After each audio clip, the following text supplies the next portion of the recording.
Thank you so much for joining us, folks. Very excited to be here with you today.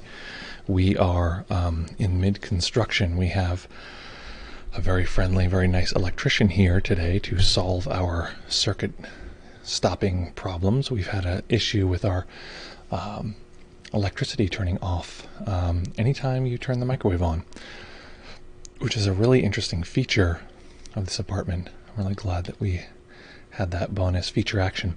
So folks, here's what I want to know. Here's my big fat question is, where on earth are you coming from? I am here in Brooklyn, New York, as you may have already heard, and I'm very excited to be here with you today. We're going to be meditating. Surprise, surprise. That's the good news. Tomlin, welcome. Tomlin, where is it that you're coming from? We have our puppy off here to the side making a little bit of noise. Hopefully she's not going to start playing the piano like she did last time. But very glad everyone's here as we begin to roll forward on today's meditation. I'm excited for today. Roy from Kingston, Ontario. Coltaz from good day to you. Curious where you're coming from here, Coltaz. We are going to be practicing for 25 whole minutes, and trust me, it might sound crazy, it might sound impossible, but you can do it. I believe in you. You can survive. And the juicy stuff happens towards the end, just so you know. We're revving up, and then it unfolds into a nice little bouquet of fun experiences. And today, in particular, we're going to be doing something fun. I'm from Nova Scotia. Welcome, Coltaz. Oh, wait. Coltaz, am I supposed to remember your given name? I forget if... it's part of my memorization story is Coltaz is a name that I'm supposed to remember. Let me know if there's another name there that I should be remembering. So today's meditation, right, Coltaz equals Chris. I have to remember that. Jean, coming to you from Brooklyn. Oh my God, this is the funniest thing. I was going to email you, Jean. We're scheduled for today. I have to figure it out because something with the electrician came up, and so there might be some conflict where there's no power. But I'll email you soon. Thank you so much. I'm very excited to get to speak with you soon. And beep up is, okay, so today's meditation, we're going to be looking at what's called the multiple self model. If you're not familiar with the multiple self model, it's very simple. At any point in our lives, there's some part of us that wants to go out and hang out with our friends, and some part of us that wants to, go to sleep and stay at home. And we're calling these different selves, especially if they've become entrenched and they feel like they have their own personalities and these kind of things. A lot of our conflict in our life is actually built out of these different selves pushing and pulling against each other. So what we're going to be doing is observing these particular selves within us and helping navigate those experiences. So that's the general breakdown. Oh, we have a poem here from our resident poet, Will Alexander Bethany. I'm trying to... Where's the thing? I've tried to establish having a plugin here that would make it possible. Where we go? I should have that already. I have a new thing where I want it to read things to me rather than me reading them sometimes. So this is a little bit of a chunk of data. So I'm going to see if I can just go through this. And also, I think that my my dyslexia and the difficulties that arise within it are perfectly useful for the poetic nature of our poet laureate, Will Alexander Bethany. Bro, just see Dr. Jan Eldorf out here and work on your depleted kidneys and anal health, okay? I really do care a bit about you. Quan Dai is another good option, okay? You can taste the amazing food of Jamler and see the gorgeous people. I recommend Ayurvedic doctors for anal health, okay? They do ultrasound guided curcumin glee enemas these days. Well, listen, that is a complex set of thoughts and ideas that I'm a more experienced person for having read. So folks, excited again that we get to practice here together. So every time we meditate, we want to ideally be able to hold in stillness. And there's a caveat for movement, but generally we're going to try to be entirely still. What this does is it creates a kind of clean palette, and we can see everything that's happening. So all the impulses to move and scratch and adjust and all these things, we're going to let go of those. And at first they'll be very noisy, and because we ignore them, the mind will be like, okay, fine, I'll stop showing you all of that particular data. So, adjust this. Okay. That's a little better. Okay, so beep up up. Oh, so we're going to sit in entire stillness. So we want to find a way that we can stay in stillness without feeling overwhelmed or feeling like it's too painful. So what I'm going to recommend is that you find a place where you can either sit or lie down if you're not sleepy. If you're sitting, making sure that the knees are lower than the hips. This might seem like a silly detail, and whenever I do this in a class, I'll have like a class of a bunch of people, I can actually see what people are doing with my eyeballs. And people will be like, okay, this is fine. And it'll be very clear their knees are either parallel or, vertical from their hips. And, that's fine. You're just going to be in pain pretty quick. So the point is that what I'm going to recommend is wherever you're sitting, you sit so that it's high enough that your knees can be lower than your knees can be lower than your hips. This allows the lower back to curve and balance on top of the upper spine. This might seem like a small detail, but this is something that caused me great pain for many years in practicing until I discovered this little detail. I was actually at a retreat in Burma, and there was a guy who was like, you're not supposed to talk or have any contact with anyone in Burma. And there's this guy who's clearly in pain, like suffering. He's like, oh, like whatever. And I just felt so bad for him. And after like a week, because it was a month-long retreat, after a week, I like slipped him a note that just had a diagram that showed like, if your knees aren't lower than your hips, your back can't, naturally curve and rest. And afterwards, he was like, thank you so much. That saved my life. So I broke the rules. Okay. So folks, finding that nice comfortable position that you can maintain for the duration of the sit, we are going to roll right into it. There is a possibility that we'll get an interruption here from our electrician. He said not so much, but there's a chance. So if you, suddenly see me disappear, it's not magic. It's literally just because I had to talk to the electrician. So finding that nice comfortable position that you can maintain. Take a sip of your clear matcha.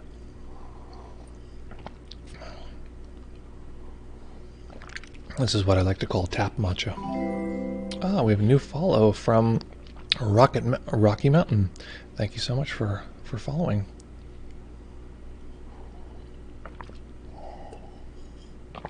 Okay, folks, that's a good reminder. If you don't follow, terrible things will happen to you. You'll get chain mails that you'll be forced to send on to 10 family members. And if you don't, you'll just have to delete them. Okay. Folks, finding that nice comfortable position. And we will begin.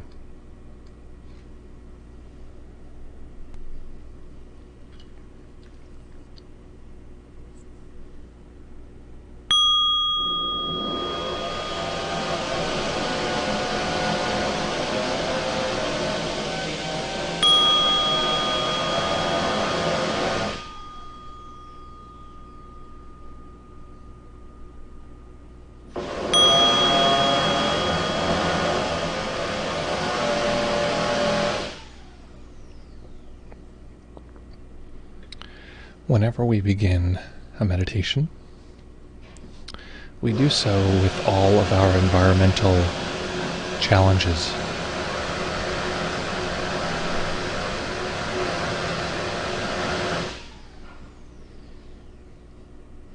So as we find a comfortable position that we can maintain for the duration of the practice, knowing that we're going to be subject to environmental conditions.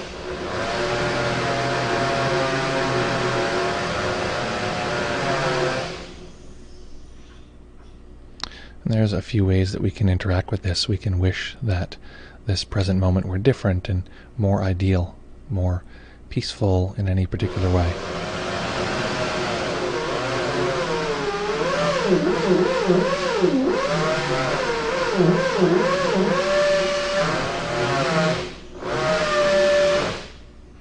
Or we can interact with whatever distractions are arising, whether they're in our mind, whether they're in our environment, or there is someone doing loud construction in our building.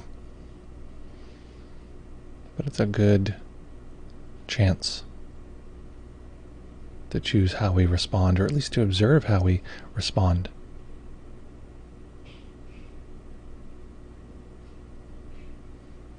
For me, there's part of the body that is on edge with an imagined sound coming.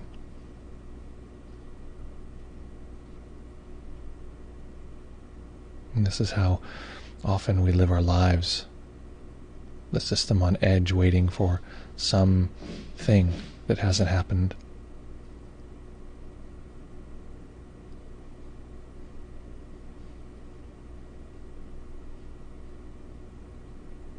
So feeling the body, relaxing physically,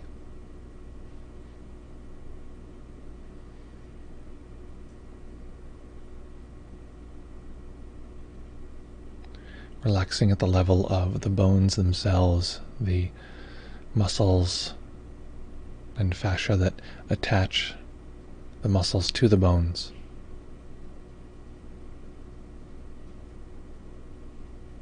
As though if we let go deeply enough, subtly enough, the muscles themselves would fall off the bones,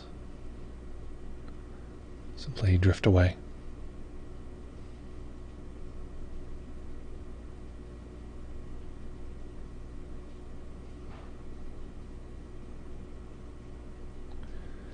And we can relax in layers. So if we feel the body's already relaxed, it's worth knowing that we can physically relax more than we can even physically feel. So if the body's physically relaxed, going further, relaxing the body in a way that's beyond what you can even physically detect.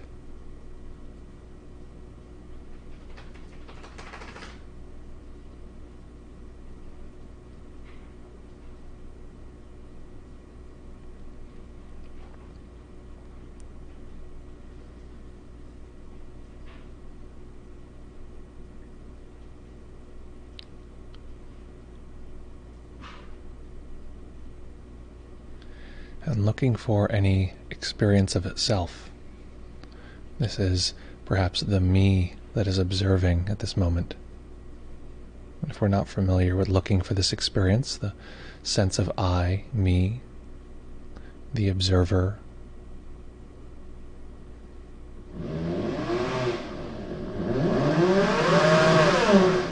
it's the part of us that can feel offended or annoyed or frustrated by challenges or distractions.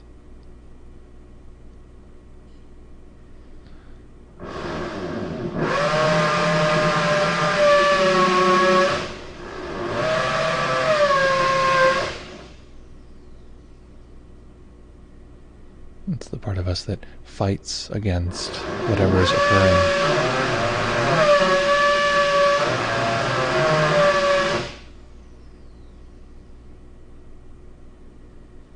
Often the part within us that says some form of no, I don't like.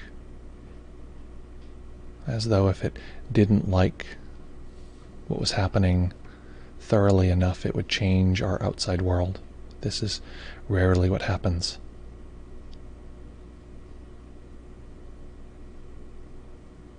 Most often, we simply push against our present moment experience, not liking, wanting something else. And this has no effect on our environment. It simply causes turbulence.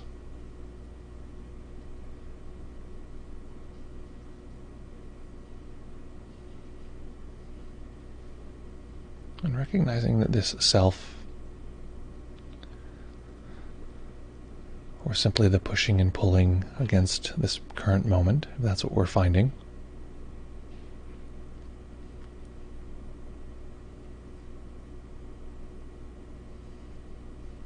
This self is natural. It's just another expression of nature. It's not a problem.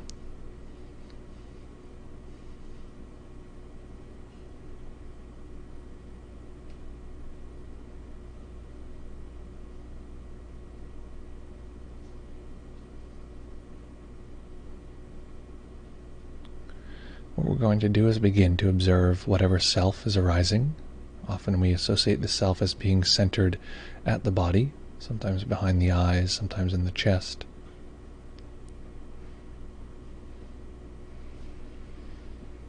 We're going to allow that experience to be in our awareness, but we're also going to include the sense data around it. So not just the experience of that center, that self, but the space around it, the space surrounding the body.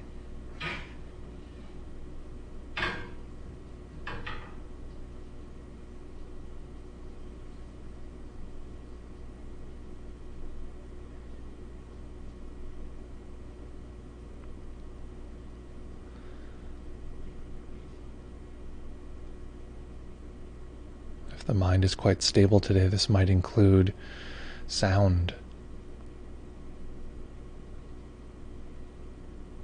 So we're not looking for any individual sensation or any particular sound. More of an overall capture. Allowing the self to be part of that.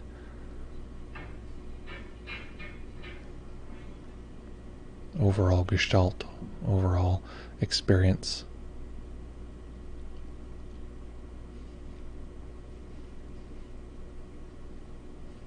There's the self, and there's everything the self is experiencing.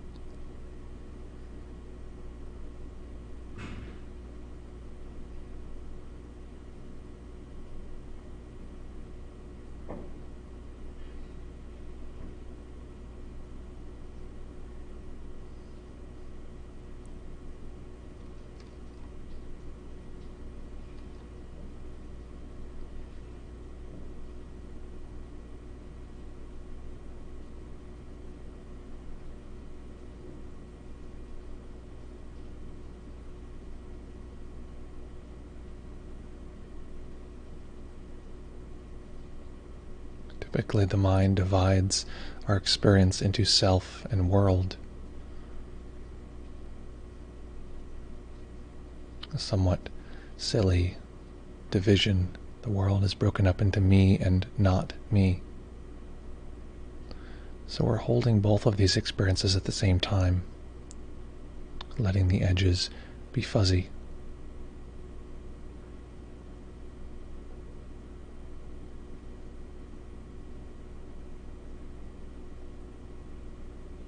And of course, distraction will arise. It's not a problem, simply returning, noticing if self is present, and then observing self within the environment of all of other sense data. In this way, there is no real distraction.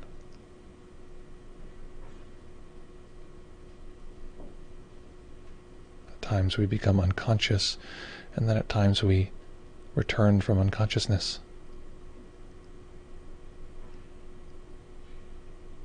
It's not a problem. It's simply nature.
This process of allowing the self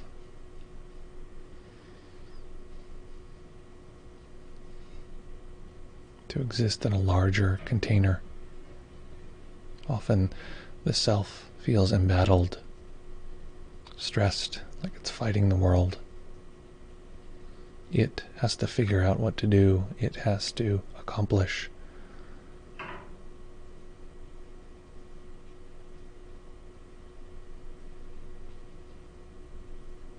In effect, we're giving the self a bit of a rest.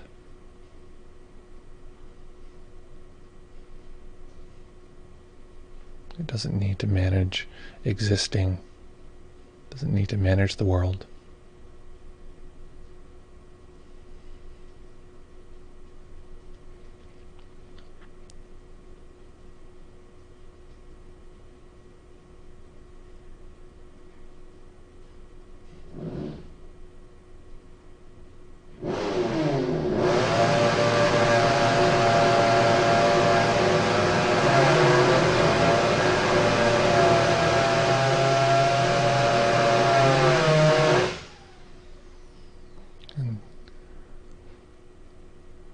Just like in life,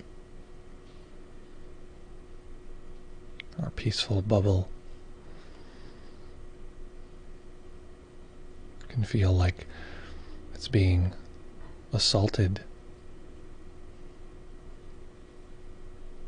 So we're giving that self that often feels like it's fighting space. Noticing the effect this has on our sense that there is any problem in particular.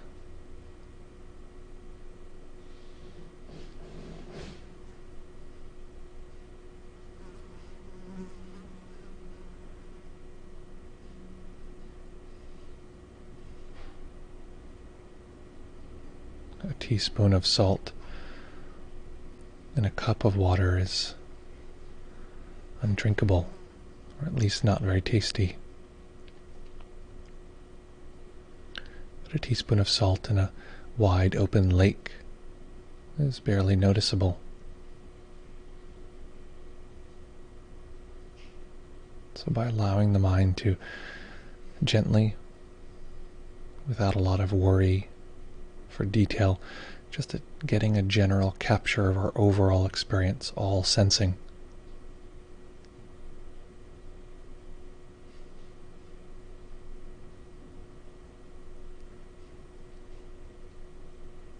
Letting the self exist within this larger pool.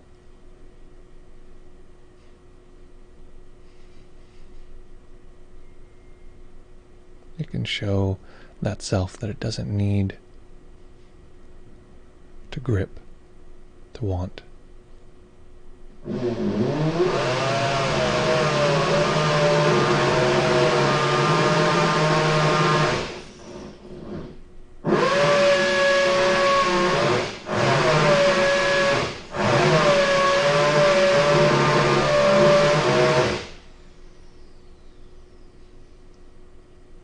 And of course, at times it will.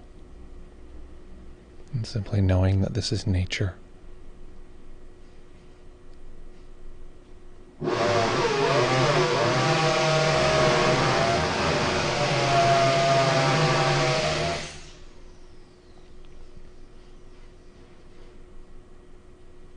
We don't have to fight the gripping, or the moments when a self pushes away reality. Simply to know the pushing, to know the wanting or the not wanting, in context of all of the other sense data.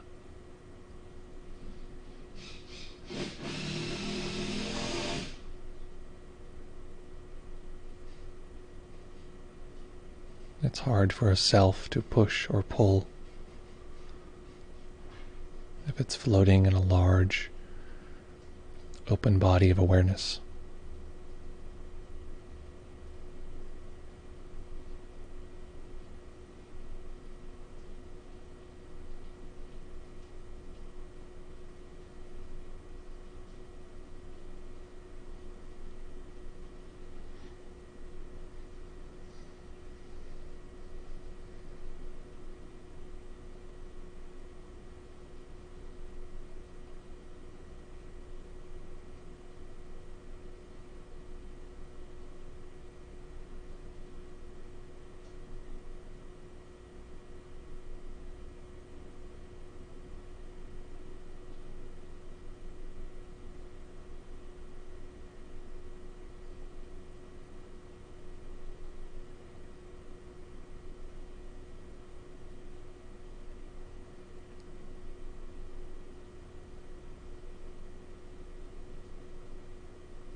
and soaking in to the fact that there's no need for you to do anything at this moment.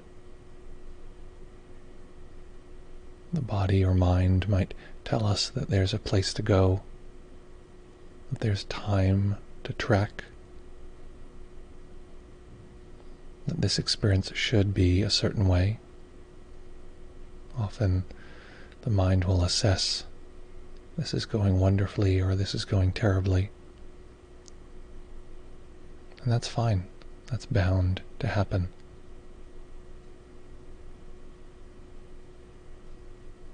Simply knowing that there's no need at this moment to do anything.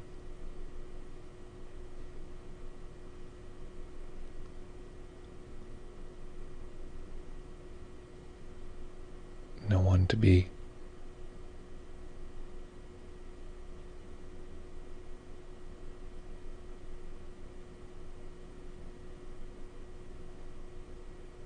Nowhere to get.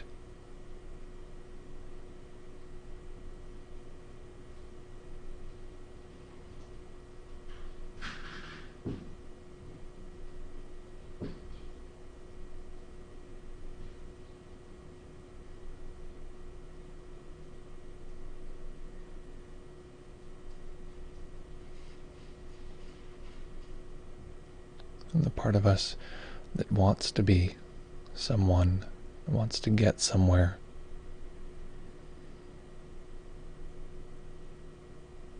simply allowing that to have the space, have the context of all of our other sensing, gathering a nice snapshot of all we can experience in this moment, and watching it decay and break down.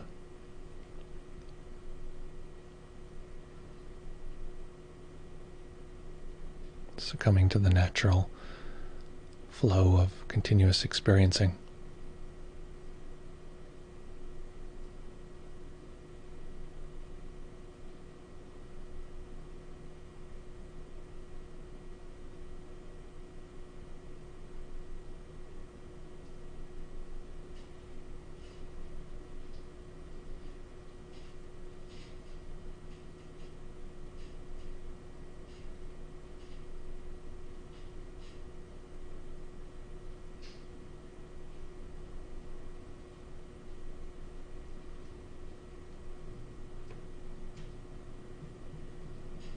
The mind is often trying to capture our experience, assess,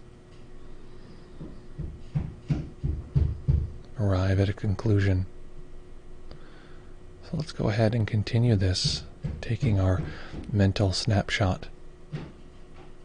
For fun, if we want to, in the mind, we can even say the word snap. When we capture our overall experience, and watching that capture effectively fail, watching it break apart as it's replaced by new sense data.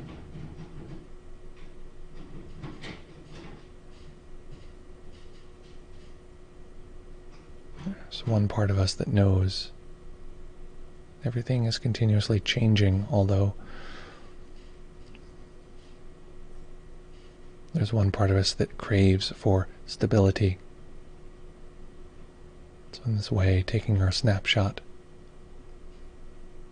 watching it decay, taking a snapshot, and again, watching impermanence have its way with that sense of stability. Whatever feels stable at this moment, allowing that to be part of the capture, and observing what happens.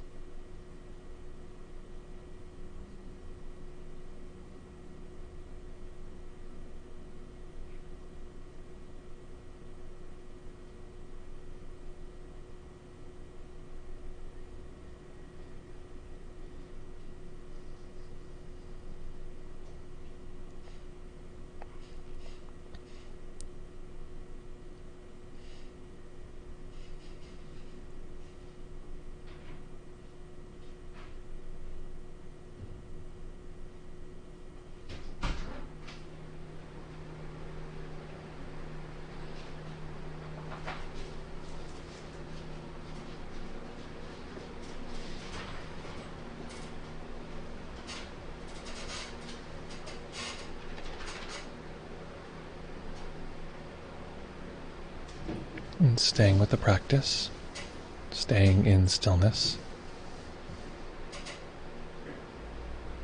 allowing a tiny bit of light to enter the eyes,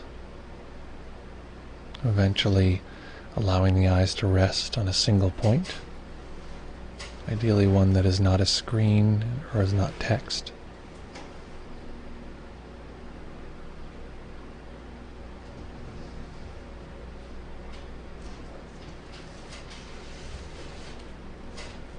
And so often,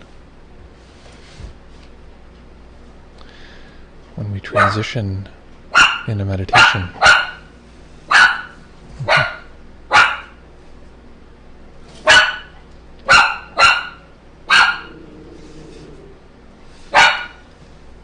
quiet, Sela. Shh, shh, shh, shh. Good girl. Shh, quiet. So often, when we transition into meditation, we can throw away the experience of what just occurred. And so taking this moment to allow yourself to integrate into your environment, still allowing awareness to be large, this overall capture of our experience.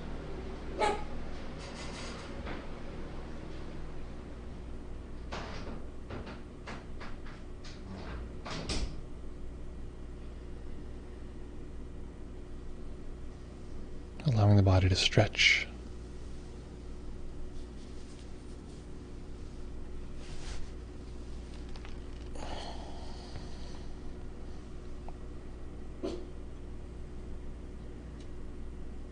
And we'll end the formal practice when the bell goes silent. Again, noticing the part of the system that's waiting, anticipating. And just noticing it in the larger context of all of our sensing.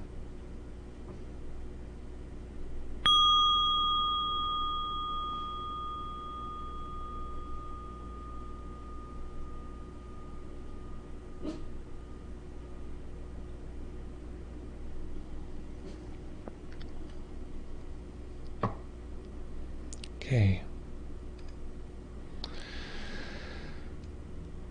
So folks, I would almost say my apologies, but it's not quite apology.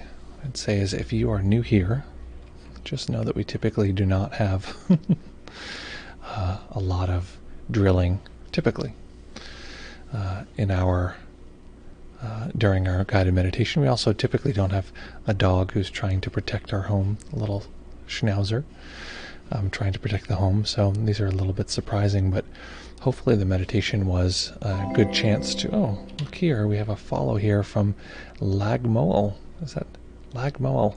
Thank you so much. It's great to have you as a follow here. Let's see here. No apologies necessary. That's practice in life. Yeah, it was interesting in that way. And that's exactly. It's a Zen classic Zen thing where there's much less separation between the sort of life and what's happening. But I'm glad that it was worthwhile and interesting to explore. So folks, this is what I'd love for folks to do. Thanks everyone who's joining us here. If you're just joining now, beep up. What I'm going to recommend is, this is a central part in growing a meditation practice. Either say out loud or type what your meditation experience was like, and then we can talk about it. If you want to say it out loud, let me know that you want to contact through Zoom, and what I'll do is I will open the Zoom up and we can actually chat. That'll actually give us more of a chance to get really into the meat of your question or challenge or just interesting thing that happened. But let us know what, we also have a Discord. Thank you for posting that, Tomlin. Let us know whatever challenge, difficulty, interesting thing came up as it did. Okay, as long as I'm not needed by the electrician, I'm good. And I was going to grab the dog, but maybe I'll just wait for now. She starts barking, and then I will. I just have to tell her to be quiet. Okay, so let's see here. Rory says, I noticed that my mind was trying to figure out what tool was making the noise. I know. So that's, I mean, there's a variety of ways the mind grips.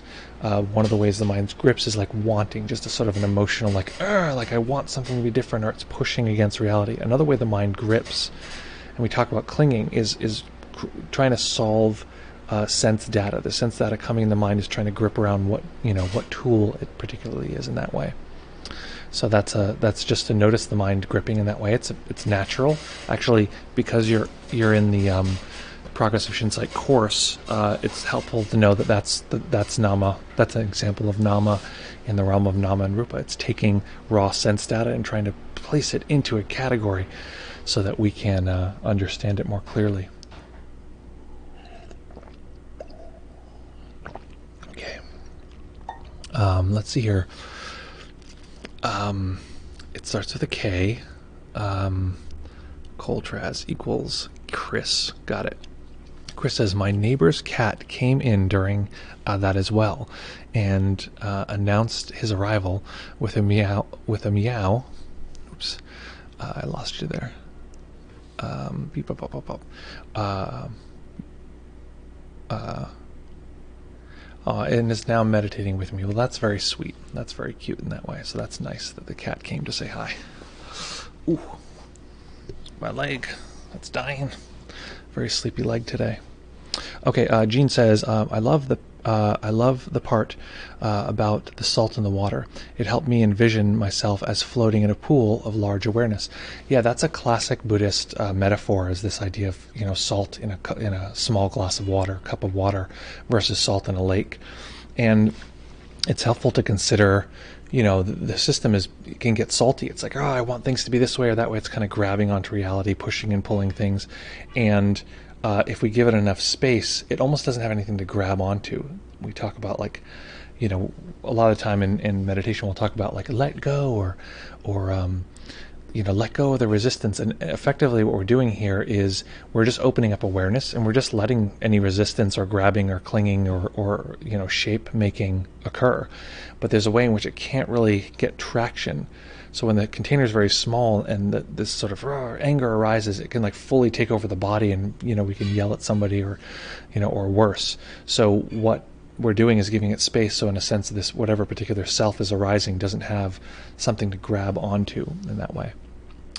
Rory says, I also noticed some anxiety with loud noises, and part of me lost you there, and part of me anticipating the next loud noise. Yeah, that's what was coming up for me, was the sense of oh, this noise is happening. There's also a sense of, for me, and maybe you can identify with this, there was a self-consciousness of what is the experience of other people going to be, right? Because I have to manage this whole stream. And, there's a variety of lovely people here joining us, which we always love having you here. What was that experience going to be? So self-conscious is arising. The nice thing is, though, that self-consciousness can be very painful, but if it arises without a way to grip onto anything, it's just oh, yes, and I'm experiencing what this mind is imagining, your mind is thinking. Let's see here. Increase text size. Okay. Let's see here. Lagmoel says, I had a strong lucid experience once meditating in a deprivation tank. We have a follow here from and a JC. It's funny, I know someone named Amanda JC. Oh, no, it's Amanda JZ. Anyway, that's a long walk for a small drink of water. Welcome. It's great to have you here. Thank you for following. Lovely as always. We let us know what kind of meditation you'd like us to focus on, and we'll do our best. Okay. So, I had a lucid experience meditating in a deprivation tank. My relationship with my father came up. It was brutally honest in a freeing way, and waterfalls flowed. Left the tank, felt like fluid jello. My internal sensations felt without some kind of supporting beam. Excellent. That's what we're actually doing to some degree today to maintain the structure. Sat down, had some tea, and started to process what floated up. in summary, basically realized that I was my own worst enemy with the present state of my relationship with my father. That's super interesting. Yeah, I mean, a lot of what we're doing is we're shaking the snow globe of our sense of solidity, our sense of world, our sense of who we are, all of these different pieces. And by shaking the snow globe in a way that's kind, right? We could shake the snow globe by getting into a car accident. That'll really mix things up, but it's not that kind or gentle. By doing it in a way that's kind and gentle and watching our own experience carefully, we then can the system will just on its own rearrange the pieces in different ways. So doing a flotation tank is similar to what we did today, because the perceptual experience is that the container either gets larger or the container isn't as contained. The sense of sort of the boundary breaks down, and all of a sudden psychological material or perceptual material starts to reshape itself. So that's a lot of what we're doing, is reshaping the container. Annie, welcome. Great to see you, Annie. Says, I focused today on the part that tells the other parts to take a break, and that nothing is needed from them. I'm gonna ask a question about that. Usually, I'm looking at all the other parts, trying to label them, but who is looking? Okay, so I want to ask about this first part, where you focus on the part that tells the other parts to take a break, that nothing is needed of them. So I think you're referring to correct me if I'm wrong, you're referring to when we do this practice, we'll sort of there's a part of us who's like, well, like everything is bad, or there's a part that's like judging, or whatever the part is, these various parts of ourselves. So when that part arises, we sometimes will say, we'll let that part know, like, hey, you don't need to do anything. There's nothing, you don't need to change anything about the world. And that can often be experienced as relieving, because there's a sense that a lot of our struggle comes because there's a need. I have to judge this person. I have to fix something. So that part feels like it has a need. So you're referring to the part that is saying, hey, it's okay. You can relax. You can step back. Let me make sure that's what you're saying, and then I can answer your question more clearly. Yeah, exactly. If that is the case. Yes, exactly. Okay, so effectively the way that we're describing this is that's the voice of the kind awareness. That is the voice of, from an internal family systems model. This is going to get language confusing suddenly. So internal family systems, they use a bunch of different language pieces than we use. We're using the multiple self model in part because it aligns with non-self material from Buddhism. So we like that sort of general breakdown, and the language gets confusing. So one thing that is interesting about the internal family systems model is that they call what we call kind awareness, they call that self. And you can see a problem already arising, because in Buddhism we talk about self as something you want to get past. But basically they talk about self and self-nature, and actually in a way this is a translation of like Buddha nature, the sort of nature of being itself. So when you say who is doing that, we've been talking about developing a kind of identity and a kind of identification and relationship to the kind awareness. So the system is going to tend to create a self. It's going to tend to create a me and a world and an inside and an outside. So by letting that self be the kind awareness, we sort of eliminate some of the problems, because the selves that usually arise, they're fighting, they're pushing and pulling against the world. The kind awareness, its nature is just to be aware, to let reality occur, and to sort of kindly interact with it. So we let that self have a voice, and that is the part that's saying, hey, it's okay, you don't actually need to do anything. And it's a very qualified voice, because the kind awareness doesn't really need anything to be different. It's just aware, and it's kind. Maybe you could say the kindness is a need for something to be different, but that we're letting that one slide just a little bit, because it's skillful, basically. So hopefully that helps answer the question. And it's a great one to connect with, is just the kind awareness and sort of getting used to its nature. In internal family systems, they also say that like the kind awareness they call it the 8 C's. So it's like compassion, curiosity, I forget what they were. We recently actually did a series about the kind awareness where we went through and said, let's look at the compassionate nature of this thing, that it's allowing, that it's, it says it's courageous. And part of the way I framed it as being courageous is it doesn't need anything to be different, which is quite brave. It's just like, yes, whatever happens is fine. So observing those natural qualities of that. So hopefully that helps answer. Let me know if you would like clarification, or if you want to hop on the Zoom and we can chit chat like kitty cats. Okay. Enda JC says, "Hey Janusz, Enda here. Oh, is this Enda like the Enda I know well? Good to see you. I love how you just rolled with the noise. Initially, I found myself feeling bad for you." Thank you. That's sweet. Of course, this was a projection, as you know. You were fine with what was happening. Oh my God, this is Enda. Enda, it's so great to see you. I haven't seen you in forever. I want to know how you're doing. It's so great. It's funny because, okay, so just to clue folks in. So, so I was a teacher at a local studio here, and Enda was a consistent, very serious meditator who was a friend here in the city. And since I haven't been teaching at that studio, I haven't seen a lot of the people there.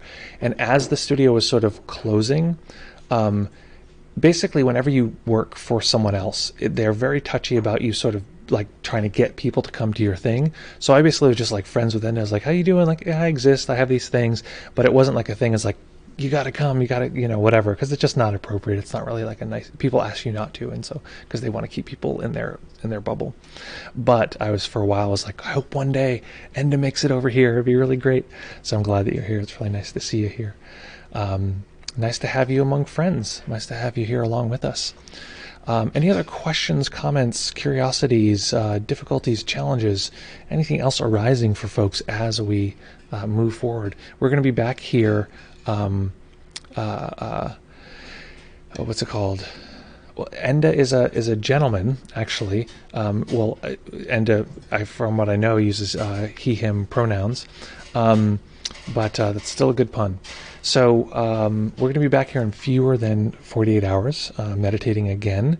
And P.S. folks, we take requests, just saying. I mean, if you want us to meditate on, I don't know, what are you meditating on? Power chords with thirds, which is apparently I was watching a video about power chords with thirds. Also, P.S., we also sometimes just watch stuff. We'll just like pick something to watch. So if you have some idea of something that'd be fun to watch, especially a shorter video, like a 3-minute video or something, let us know.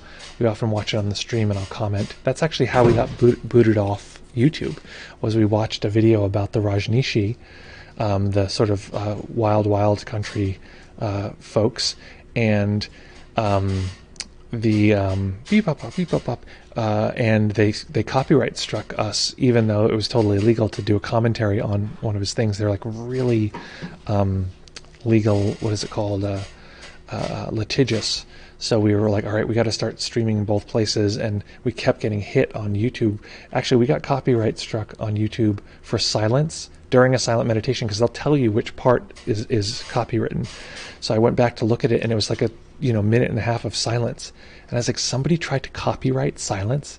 It's not exactly how it works. It's just their whole their whole videos are considered, people copyright their videos, and then if anyone has something similar auditory wise, they will say, okay, you're using their audio. But that was very funny. That was the point at which I was like, you know what, I think we're going to move platforms. So here we are. So folks, okay, no more. Looks like there's no more questions. Usually what happens is I'm like, okay, great, we'll sign off, and then all the questions and comments and difficulties arise. So folks, I'm here to help in any way that I can. My general premise is that meditation is something that can happen continuously all throughout your life. Meditation is something that you can mix into the fabric of your every existence. So any place that you ever find that you're not able to consciously meditate, these are places that we can talk about how to develop the practice. I'd actually like to do more driving meditations, because that was something I thought was really interesting, that was actually more challenging than I thought it would be. So that might be actually some more fun things we can get into. But as we drift away here into the murky future, as that unfolds, I have here a lovely, what I hope is a lovely wish for you. So my wish is simple, and it is this: that right now in this particular moment, that you can observe the experience of any particular self that's arising. Hey, it's me. This is the sense of me experiencing the world. It's the sense of the world is appearing to this particular person.